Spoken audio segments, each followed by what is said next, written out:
It is height and distance. New chapter.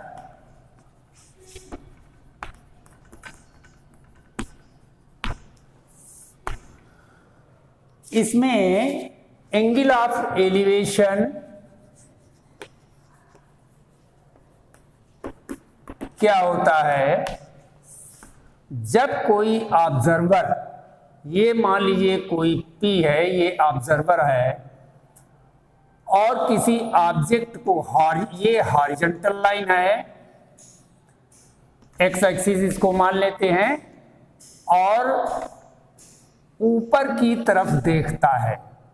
कोई object यहां है और ऊपर की ओर देख रहा है, तो हॉरिजॉन्टल लाइन से ऊपर की ओर देखने में जो एंगल बनता है तो उसको एंगल ऑफ एलिवेशन कहते हैं। इसी प्रकार से जब कोई ऑब्जर्वर मान लीजिए P है और ये हॉरिजॉन्टल लाइन है और नीचे ऑब्जेक्ट बना हुआ है और नीचे की तरफ देखता है, तो जो एंगल आंख पर बनता है तो एंगल ऑफ डिप्रेशन कहते हैं। एंगल ऑफ एलिवेशन और एंगल ऑफ डिप्रेशन समझना बहुत आवश्यक है। अब इसके बाद एक्सरसाइज में हम बताएंगे exercise 11.1 question number 5। A tree stands vertically on ground. एक ट्री ग्राउंड पर है, ये मान लीजिए AP कोई ट्री, ये ग्राउंड है। From a point on the ground, from a point, मान लीजिए ग्राउंड पर कोई पॉइंट C है, 10√3 meter away from the foot. Foot से 10√3 मीटर अवे है। अब इसके बाद में the angle of elevation of the top, top का, ये टॉप है और यहां से देखा जा रहा है एंगल ऑफ एलिवेशन जो दिया गया है वो 60 डिग्री है। तो हमें निकालना है, इसकी हाइट निकालनी है। इसकी हाइट h मान लेते हैं। तो इसमें सबसे पहले डिस्क्रिप्शन लिखते हैं, late AB is equal to h meter tree and C is observer। तो ये राइट एंगल ट्रायंगल बन रहा है। In right angle triangle ABC। अब ये परपेंडिकुलर लाइन है, ये बेस है। परपेंडिकुलर और बेस में किसका रिलेशन होता है? tan का। tan 60 degree is equal to AB upon BC। tan 60 की वैल्यू √3 होती है, AB h है और BC 10√3। क्रॉस मल्टीप्लाई कराएंगे तो h is equal to 10√3 into √3, that will be 10 into √3 और √3 का मल्टीप्लाई 3 हो जाएगा, दैट विल बी 30 मीटर। ये आंसर हो जाएगा। अब इसके बाद में नेक्स्ट क्वेश्चन देखेंगे, question number 7। If the shadow of a pole √3 times of its height, एक ये कोई पोल है और उसकी शैडो ये बन रही है, तो ये मान लेते हैं ये BC ये शैडो है, A और C को ज्वाइन करा देंगे अगर ए बी को हम h मान लें, इसकी पोल h मीटर का है और इसकी शैडो √3 टाइम्स है, यानी √3h हो जाएगा। तो find the angle of elevation, ये मान लेते हैं एंगल ऑफ एलिवेशन थीटा है। तो इसमें लिखेंगे let pole A B is equal to h meter and shadow BC is equal to √3h meter and angle of elevation is theta। ये description लिखना जरूरी है हर एक क्वेश्चन में, नहीं तो इसके अंक कट जाएंगे। इन ट्रायंगल ABC परपेंडिकुलर और बेस में tan का रिलेशन होता है tan theta is equal to AB upon BC। tan theta is equal to H upon H under √3। H और H कैंसिल हो जाएगा, 1 अपॉन अंडर √3 आ जाएगा।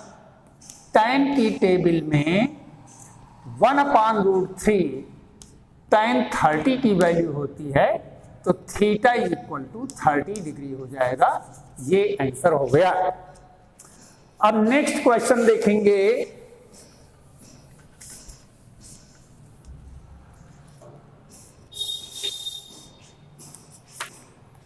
नेक्स्ट क्वेश्चन है question number 15। A balloon is connected to meteorological ground station by a cable of 215 meter. यहां पर मान लीजिए balloon है और ये मान लीजिए A पॉइंट B पॉइंट पर मेट्रोलॉजिकल स्टेशन है और ये केबल द्वारा इस बैलून को ज्वाइन कराया गया है और केबल की लेंथ है 215 मीटर। अब ये बेस हो जाएगा और ये परपेंडिकुलर लाइन ड्रॉ कर लेंगे, ये C, ये 90 डिग्री। अब इसके बाद में find the height of the balloon. Balloon की हाइट h मीटर मान लेते हैं। Let height of balloon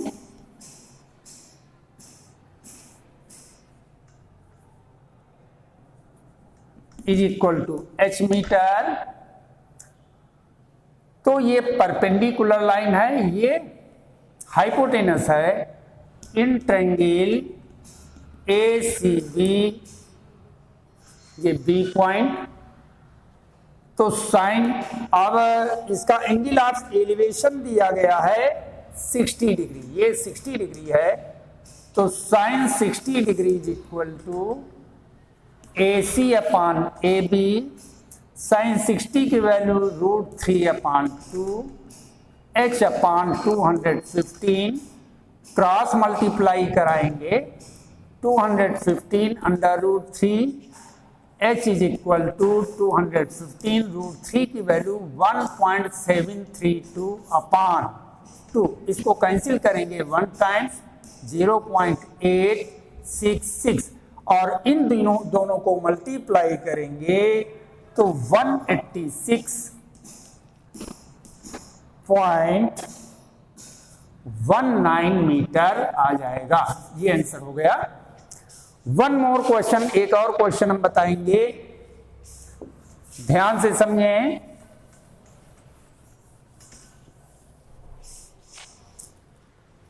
question number 18। From the top of A tower, एक टावर मान लीजिए AB है, इसके जो कि इसकी हाइट दी गई है 50 metre. The angle of depression of the top and bottom of a pole, और इसी ग्राउंड पर एक पोल लगा हुआ है, ये मान लीजिए CD है। अब टॉप से देखा जाता है इसके टॉप को और बॉटम को, ये हॉरिजॉन्टल लाइन के पैरेलल लाइन ड्रा कर लेंगे। तो एंगल ऑफ डिप्रेशन दिया गया है ये 45 डिग्री, तो अल्टरनेट इंटीग्रल एंगल हो जाएंगे, ये भी 45 और ये 60 डिग्री, तो ये भी 60 डिग्री हो जाएगा। अब BD को x मान लें और ये पॉइंट E, तो EC भी x हो जाएगा। अब निकालना find the height of the pole and tower stand on the same plane. ये हाइट हमको निकालनी, ये हाइट को h मान लेते हैं, तो BE भी h मीटर हो जाएगा। तो AE कितना बचेगा, 50 माइनस h मीटर बचेगा। तो इसको लिखेंगे let tower AB is equal to 50 metre, pole को h मान लेते हैं, BD और EC की लेंथ x मीटर, तो BE और DC दोनों इक्वल हो जाएंगे, ये भी h मीटर हो जाएगा, तो AE हो जाएगा 50 माइनस h मीटर। अब ये वाला ट्रायंगल पहले ले लेंगे, in triangle ABC tan 45 degree equal to AE, ये ट्रायंगल लिया गया है, तो परपेंडिकुलर अपॉन बेस, तो AE अपॉन CE वैल्यू 1 होती है, AE 50 माइनस h और ये x है, क्रॉस मल्टीप्लाई कराएंगे, x is equal to 50 minus h हो जाएगा, इक्वेशन नंबर फर्स्ट। अब इसी तरह से दूसरा ट्रायंगल लेंगे, in triangle ABD tan 60 degree is equal to AB upon BD, tan 60 की वैल्यू √3, AB 50 और BD x अपॉन 1 करेंगे, क्रॉस मल्टीप्लाई, तो ये आ जाएगा x is equal to 50 upon √3, ये इक्वेशन नंबर 2। अब इक्वेशन 2 से h की हमें वैल्यू निकालनी है, x की वैल्यू इसमें सब्स्टिट्यूट कर देंगे, तो 50 upon √3 is equal to 50 minus h, h को इधर लाएंगे, इसको उधर ले जाएंगे, तो h is equal to 50 minus 50 upon √3। अब इसको सॉल्व कर लेंगे एलसीएम लेकर के, √3 एलसीएम हो जाएगा, 50 √3 माइनस 50 कॉमन ले लेंगे, √3 माइनस 1 अपॉन √3। अब इसको कैलकुलेट कर लेंगे, तो ये वैल्यू 21.13 मीटर आ जाएगी आंसर। ओके, अब ये एक्सरसाइज कंप्लीट करके लानी है 11.1। Thank you. नेक्स्ट अगले बताया जाएगा।